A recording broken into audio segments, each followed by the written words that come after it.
Hello everyone, welcome to the commerce classes with Pankaj Chopra. बेटा, last class के अंदर हम लोग बिजनेस एक्टिविटीज के बारे में बात कर रहे थे। उसके अंदर आपको बताया गया था कि बिजनेस एक्टिविटीज को एक्चुअल में दो पार्ट्स में डिवाइड किया गया।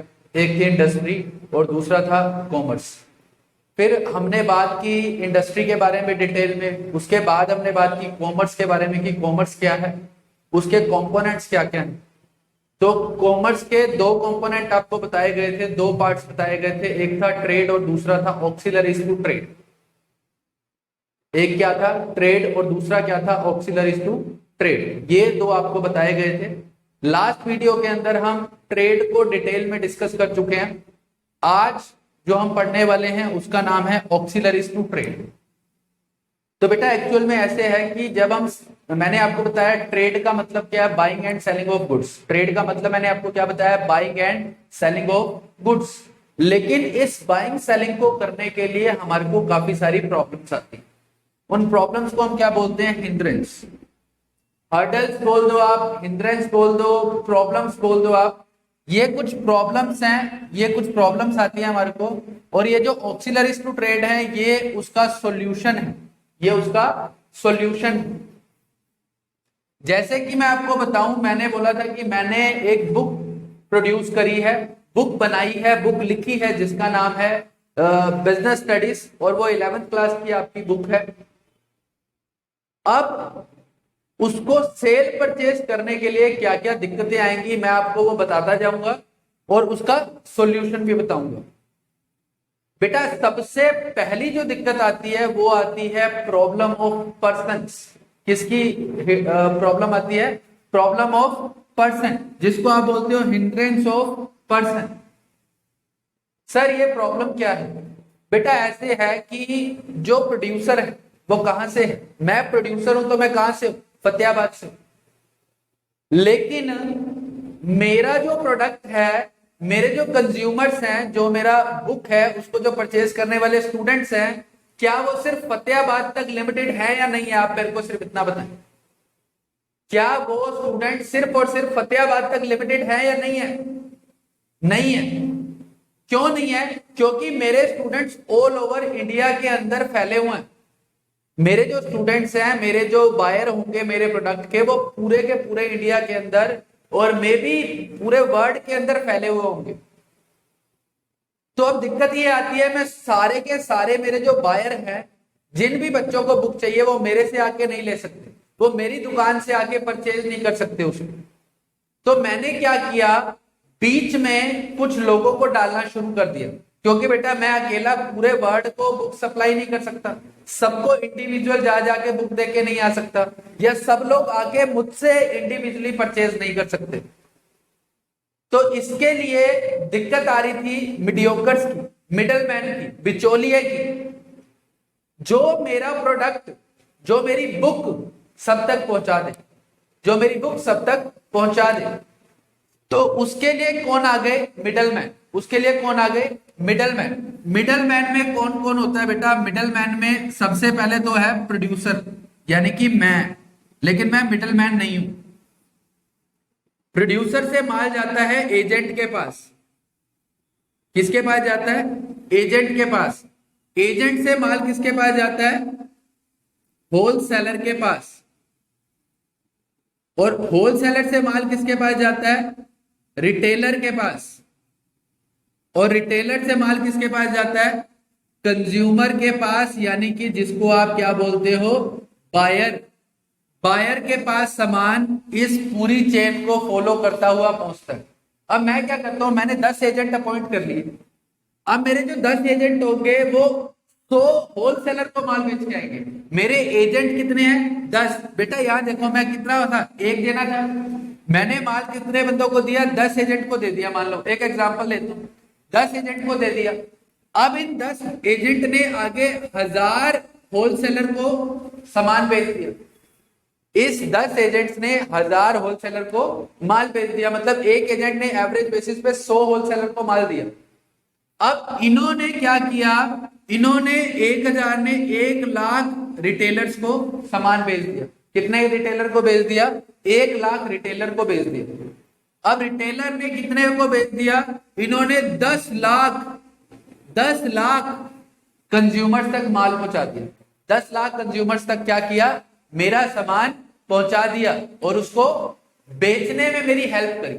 समझ आई बात बेटा, कि मैं एक जना था, एक जना 10 लाख कंज्यूमर को नहीं सामान दे सकता, तो मैंने क्या किया, इसको चेन को बढ़ाया, बीच में मिडलमैन को यानी कि बिचौलियों को इंक्लूड कर लिया। मिडलमैन में कौन आ गया, एजेंट आ गया, मिडलमैन में होलसेलर आ गया, फिर रिटेलर आ गया। ये तीनों के तीनों मिडलमैन हैं प्रोड्यूसर और कंज्यूमर के बीच के। क्योंकि बुक मैंने बनाई और 10 लाख कंज्यूमर ने वो परचेज करनी थी, तो मैं 10 लाख लोगों को खुद नहीं दे सकता था। मैंने क्या किया, मैंने बीच में मिडलमैन अपॉइंट करे और वो बुक 10 लाख कंज्यूमर्स तक इजीली पहुंचा दी। आप खुद सोचो बेटा, आपने आईफोन लेना है तो क्या आप अमेरिका जाओगे क्या मोबाइल फोन लेने के लिए? आप क्या करते हो, लोकल जो आपका रिटेलर होता है, मोबाइल शॉप होती है, उससे जाके परचेस करते हो ना। तो अब आप सब लोग अमेरिका तो नहीं जा सकते फोन लेने के लिए, या वो सबके पास भेज तो नहीं सकते, इसलिए उन्होंने क्या किया, बीच में मिडलमैन को डाल दिया और ये जो प्रॉब्लम थी, प्रॉब्लम ऑफ पर्सन, ये वाली सॉर्ट आउट हो गई। पहली जो दिक्कत थी वो खत्म हो गई। ये प्रॉब्लम है हिंड्रेंस ऑफ पर्सन, और इसका सॉल्यूशन क्या आया, मिडलमैन। इसका सॉल्यूशन क्या आया, मिडलमैन। तो आई होप आपको ये समझ आया होगा। अब हम बात करते हैं नेक्स्ट प्रॉब्लम के बारे में। अब हम बात करते हैं नेक्स्ट प्रॉब्लम के बारे में। अगली प्रॉब्लम क्या है, मैं इसको इरेज कर रहा हूं बेटा, क्योंकि मेरे को स्पेस चाहिए होता है, तो मैं इरेज कर देता हूं। पहली जो दिक्कत थी वो तो होगी खत्म, हिंड्रेंस ऑफ पर्सन खत्म। सर दूसरी क्या है, दूसरी है hindrance of place. Hindrance of place, क्योंकि place of production, place of production क्या है, एक है या दो है या तीन है, लेकिन place of consumption, place of consumption, place of consumption क्या है, 1000 है। मतलब जहां जहां पे मेरा प्रोडक्ट सेल होता है वो 1000 जगहें हैं जहां मेरा सामान बेचा जाता है। तो बेटा हिंड्रेंस ऑफ प्लेस आई कि माल की प्रोडक्शन कहां पे हो रही है, फतेहाबाद के अंदर।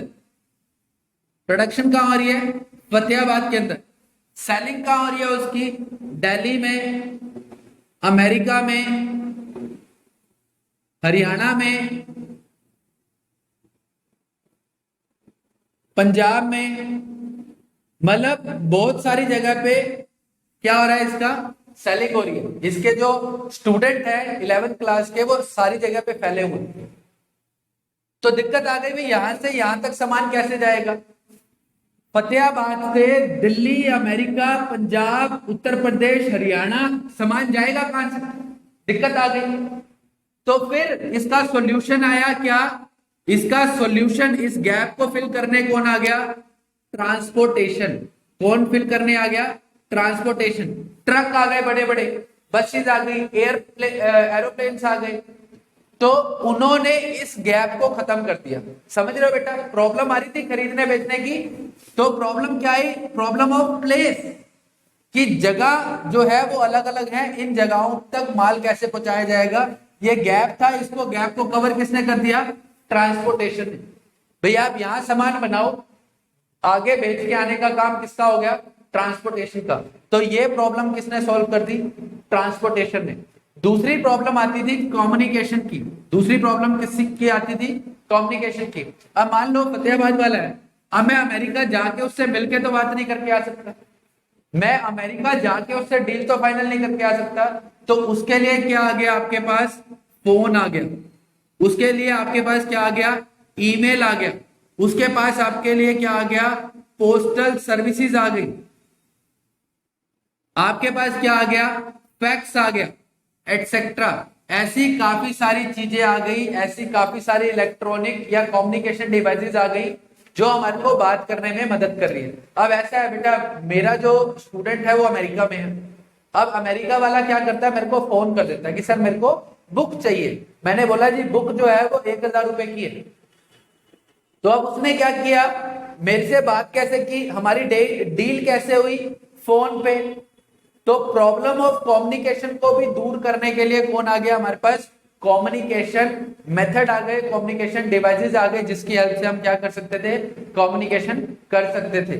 तो दूसरी प्रॉब्लम जो थी, प्रॉब्लम ऑफ प्लेस या हिंड्रेंस ऑफ प्लेस, वो किसने दूर करी, एक तो दूर करी ट्रांसपोर्टेशन ने, दूसरी दूर किसने करी, कम्युनिकेशन ने, जिसकी वजह से जो दिक्कत आ रही थी प्लेस की वो भी दूर हो गई, वो प्रॉब्लम भी खत्म हो गई बेटा।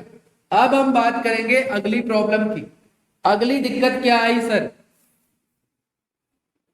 अगली दिक्कत क्या आई, अगली दिक्कत आई टाइम की। अगली दिक्कत किसकी आई, टाइम की।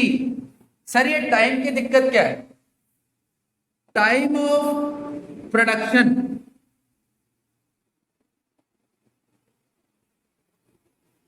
और टाइम ऑफ कंजप्शन, इनके बीच में क्या है, गैप है। इनके बीच में क्या है, गैप। गैप कैसे होता है सर, गैप कैसे हो सकता है सर, मेरे को ये बताओ बेटे। राइस आप लोग खाते हो, चावल खाते हो, राइस है, मैं एक ही एग्जांपल लूंगा राइस का यानी कि चावल का। हम सब लोग चावल खाते हैं, हम सब लोग चावल खाते हैं या नहीं खाते, खाते हैं। क्या बेटा चावल पूरा साल जिस टाइम आपको चाहिए उसी टाइम प्रोड्यूस होता है क्या, क्या उसी टाइम उसको चावल को उगाते हो आप, उसका प्रोडक्शन करते हो और खा लेते हो, नहीं, उसके लिए टाइम लगता है। उसके लिए क्या लगता है, टाइम। चावल का प्रोडक्शन जो है वो एक लिमिटेड टाइम में होता है, लिमिटेड टाइम के अंदर होता है, कि उसी टाइम पीरियड के अंदर चावल का प्रोडक्शन होगा। लेकिन चावल क्या जिस टाइम कंज्यूम होता है सिर्फ तभी खाते हो क्या, जिस टाइम प्रोड्यूस होता है तभी खाते हो क्या।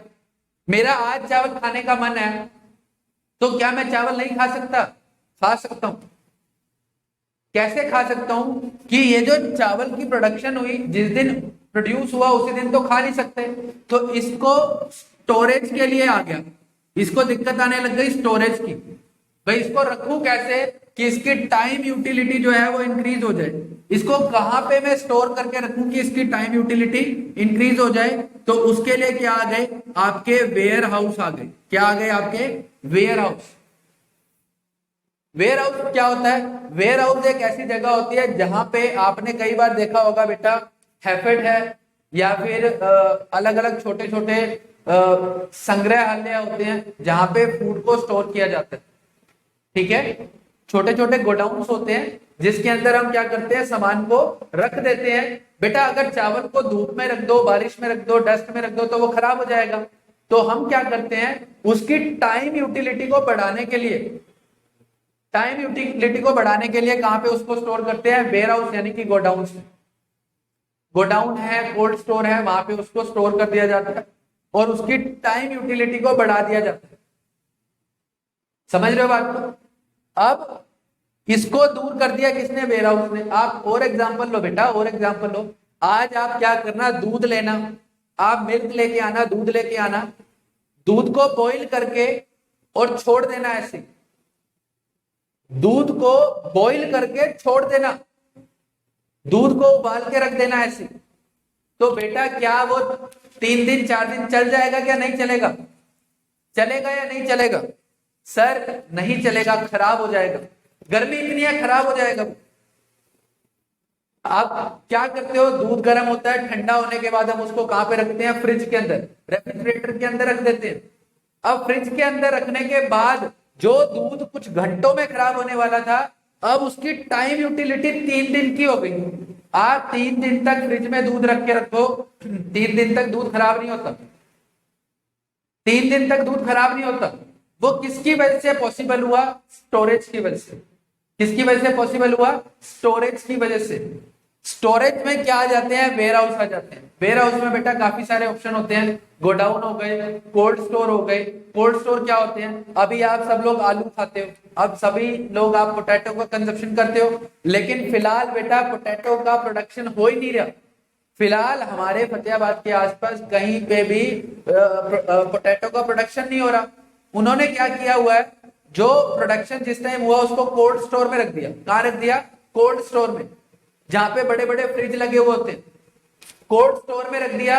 और अब क्या है, वो आलू 1 महीना 2 महीना 3 महीने तक खराब नहीं होता और हम उसको क्या कर सकते हैं, कंज्यूम कर सकते हैं। तो ये फैसिलिटी हमारे को कहां से मिली? हमारे को problem I, problem of time की। टाइम की प्रॉब्लम क्या आई कि जो उसका प्रोडक्शन हो रहा था वो किसी और टाइम पे हो रहा था और कंजप्शन किसी और टाइम पे हो रहा था। तो इन दोनों के टाइम के बीच में गैप था। इस गैप को दूर करने के लिए समझ में आया कि स्टोरेज करनी पड़ेगी, इसको स्टोर करके रखना पड़ेगा। तो उसके लिए क्या फैसिलिटी आ गई? वेयर हाउस की फैसिलिटी आ गई। और फिर जो हमारी प्रॉब्लम थी टाइम की वो सॉर्ट आउट हो गई, जो हमारी प्रॉब्लम ऑफ टाइम थी वो क्या हो गई? खत्म हो गई। इस तरीके से आपको ऑक्सिलरीज ऑफ ट्रेड जो हैं वो हेल्प करते हैं। अगली बात पढ़ते हैं बेटा, अगली बात जो जो पढ़ते जाएंगे उसको मैं इरेज करता जाऊंगा। अब क्या प्रॉब्लम आई? अब आई प्रॉब्लम ऑफ रिस्क। अब क्या problem I? Problem of risk. Risk का मतलब क्या होता है सर? रिस्क का मतलब है पॉसिबिलिटी, पॉसिबिलिटी ऑफ लॉसेस। घाटे होने की संभावना को क्या बोलते हैं? रिस्क बोलते हैं। Possibility of loss is called risk. तो अब प्रॉब्लम ऑफ रिस्क आ गई, रिस्क की प्रॉब्लम आ गई। रिस्क किस चीज का है? रिस्क है फायर का। रिस्क किसका है? फायर का। रिस्क है थेफ्ट का। रिस्क है स्पॉइलेज का।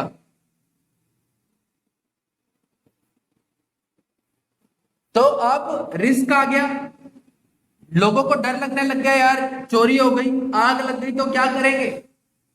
अगर मान लो आपा ने बुक्स का प्रोडक्शन कर दिया, बुक जाके गोडाउन में रख दी, अब आपको डर लगता है या नहीं लगता? गोडाउन में से चोरी हो गई बुक तो क्या करेंगे? गोडाउन में आग लग गई तो क्या करेंगे? तो फिर दिक्कत आ गई, फिर डर पैदा हो गया। किस चीज का डर? पॉसिबिलिटी ऑफ लॉस का। रिस्क आ गया हमारे पास। तो अब इस रिस्क को सॉर्ट आउट करने के लिए कौन आ गया? इंश्योरेंस कंपनी आ गई। इसको रिस्क कौन करने सॉर्ट आउट आ गया? Insurance company. आप इसको बेटा, इंश्योरेंस को हिंदी में बोलते हैं बीमा। इंश्योरेंस कंपनी आ गई, वो कहती है जी आपको डरने की जरूरत नहीं है, आपको डरने की जरूरत नहीं है, आग लग जाए, चोरी हो जाए, हम बैठे हैं। हमने कहा वो कैसे जी? कहते आप ना मेरे को प्रीमियम देते रहो, मतलब थोड़ा थोड़ा पैसा देते रहो और आप अपने प्रोडक्ट का इंश्योरेंस करा लो, बीमा करा लो। कल अगर किसी वजह से, आग की वजह से, चाहे चोरी की वजह से जो नुकसान होगा वो मैं भरूंगी। मैं भरूंगी मतलब कौन भरेगी? इंश्योरेंस कंपनी भरेगी।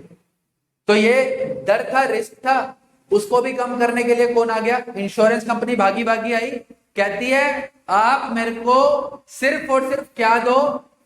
प्रीमियम का पैसा दो और मैं आपकी प्रॉब्लम को सॉर्ट आउट कर दूंगा, मैं आपकी प्रॉब्लम को सॉर्ट आउट कर दूंगा। तो रिस्क की प्रॉब्लम थी वो भी खत्म हो गई। बेटा जब भी हम कोई काम करते हैं ना, जब बिना डर के किया, जब कोई काम बिना किसी दिक्कत के, बिना किसी डर के किया, तो वो काम 101% अच्छा ही होता है। क्यों? क्योंकि हमारा 100% अटेंशन कहां पे है? उस काम के ऊपर है। तो जब अब मेरे को कोई रिस्क नहीं है, बुक को गोडाउन में आग लग जाए कोई दिक्कत नहीं है भाई साहब, कौन देने आएगा पैसा? Insurance company. ठीक है। नेक्स्ट प्रॉब्लम थी, नेक्स्ट प्रॉब्लम आई, नेक्स्ट प्रॉब्लम जो आई उसका नाम था प्रॉब्लम ऑफ फाइनेंस। फाइनेंस आपको पता है बेटा? फाइनेंस का मतलब सिंपल सिंपल यहां पे लगाते हैं पैसा। पैसे की दिक्कत, पैसे की दिक्कत, पैसे की दिक्कत क्या आ रही है?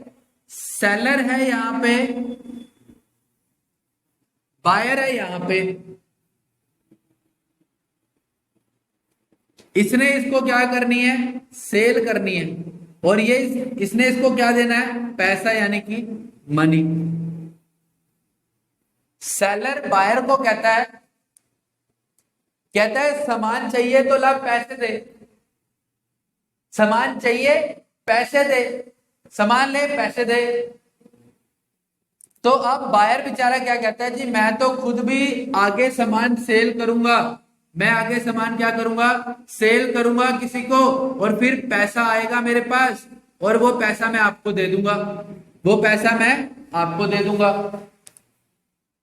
तो इन दोनों की लड़ाई होगी। वो कहता है मेरे को तो पैसे चाहिए, वो कहता है मेरे को सामान चाहिए लेकिन मेरे पास पैसे नहीं।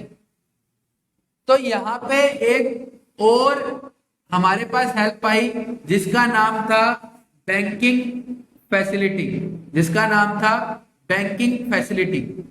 अब इन्होंने क्या किया, कहते हैं हम आपको क्या देंगे, लोन देंगे, हम आपको क्या देंगे, लोन देंगे, कर्जा देंगे आपको। बायर के पास गए, कहते हैं तूने सामान खरीदना है, वो कहता है हाँ मैंने खरीदना है। कहता है तू मेरे से आके लोन ले, तू मेरे से पैसा ले, मेरे से पैसा ले, जिस टाइम तेरे पास पैसे आ जाए पैसे वापस कर दियो। या एक और चीज, आप मेरे से आज बड़ी अमाउंट में पैसा ले जाओ, वापस किश्तों में कर देना, वापस क्या करना, किश्तों में कर देना। तो भी बाइंग सेलिंग को हेल्प मिलनी शुरू हो गई। पैसे की दिक्कत आ रही थी, पैसा किसने दे दिया, बैंक ने आके दे दिया। इस तरीके से इन्होंने हमारी हेल्प की। लास्ट जो है हमारी, लास्ट जो ऑक्सिलरी आई उसका नाम क्या था, उसका नाम क्या है, उसका नाम है hindrance of information, hindrance of information, problem of information. कि आपने प्रोडक्ट बना लिया, आपने प्रोडक्ट बना लिया, यानी कि क्या बना ली, बुक बना ली। बुक का नाम क्या है, business studies for class 11th class के लिए आपने क्या की, बुक बना दी थी। अब ये बुक बनाई है, जब तक मैं किसी को बताऊंगा नहीं, जब तक मैं किसी को बताऊंगा नहीं मैंने बुक बनाई है और इस बुक के अंदर ये टॉपिक्स डाले हैं, इसका ये फायदा है, इसका वो फायदा है, इसका प्राइस क्या है, मैं जब तक सारी इंफॉर्मेशन ही नहीं दूंगा तो आप लोग क्या बुक परचेज कर लोगे, क्या आप बुक परचेज ही नहीं कर पाओगे। उसके लिए भी प्रॉब्लम आई। वो कहते हैं कि कस्टमर को कैसे बताएं कि मैंने प्रोडक्ट बनाया, वो कहते हैं एडवर्टीजमेंट करो। क्या करो, एडवर्टीजमेंट, ऐड करो। हमने कहा जी ऐड कैसे करें, कहते हैं हम टीवी पे आपका प्रोडक्ट दिखाएंगे, टीवी पे आपका प्रोडक्ट दिखाएंगे और उस प्रोडक्ट की सारी इंफॉर्मेशन लोगों को देंगे। क्या इंफॉर्मेशन देंगे, बुक कितने की है, बुक के अंदर कौन कौन से टॉपिक हैं, बुक किस तरीके से आपको हेल्प करेगी, बुक के अंदर सिंपल लैंग्वेज यूज की गई है, बुक के अंदर क्वेश्चन दिए हुए हैं लास्ट के अंदर, बुक के अंदर एमसीक्यूज हैं, बुक के अंदर लास्ट ईयर के क्वेश्चन पेपर दे रखे हैं। सारी की सारी इंफॉर्मेशन आप तक पहुंचेगी तभी आप खरीदोगे। आप टीवी में ऐड देखते हो ना कि इतनी सफेदी कहां से लाऊं, एकदम से टाइट आता है और पूरी एकदम शर्ट व्हाइट निकल के आती है। अब आपको पता चल गया ना टाइड किस लिए है, मैल को धोने के लिए। टाइड किस लिए है, मैल को धोने के लिए, कपड़े धोने के लिए। जब तक आपको पता नहीं था टाइड नाम का भी कोई सर्फ आता है, आप लेने जाते थे, नहीं जाते थे। तो बेटा कोई भी प्रोडक्ट है उसको सेल परचेज करने के लिए क्या जरूरी होती है, उसकी एडवर्टीजमेंट, कम्युनिकेशन या इंफॉर्मेशन जरूरी होती है। प्रॉब्लम आ रही थी इंफॉर्मेशन दे कैसे, तो उसका सोल्यूशन क्या आ गया, एडवर्टाइजिंग। अब आप टीवी पे ऐड देखते हो, रेडियो पे सुनते हो, यूट्यूब पे आप ऐड देखते हो, आप फेसबुक पे ऐड देखते हो, इंस्टा पे ऐड देखते हो, ये सारे के सारे क्या है, सोर्सेज ऑफ एडवर्टीजमेंट है, जिसकी हेल्प से सारी इंफॉर्मेशन आप तक पहुंच जाती है। समझ आया बेटा? मेरे को लगता है कि आपको सारा टॉपिक समझ आया होगा। आप बुक में से एक बार इसको रीड आउट करेंगे तो आपको बहुत ही अच्छे से सारा का सारा टॉपिक क्लियर हो जाएगा। ओके बेटा, थैंक यू।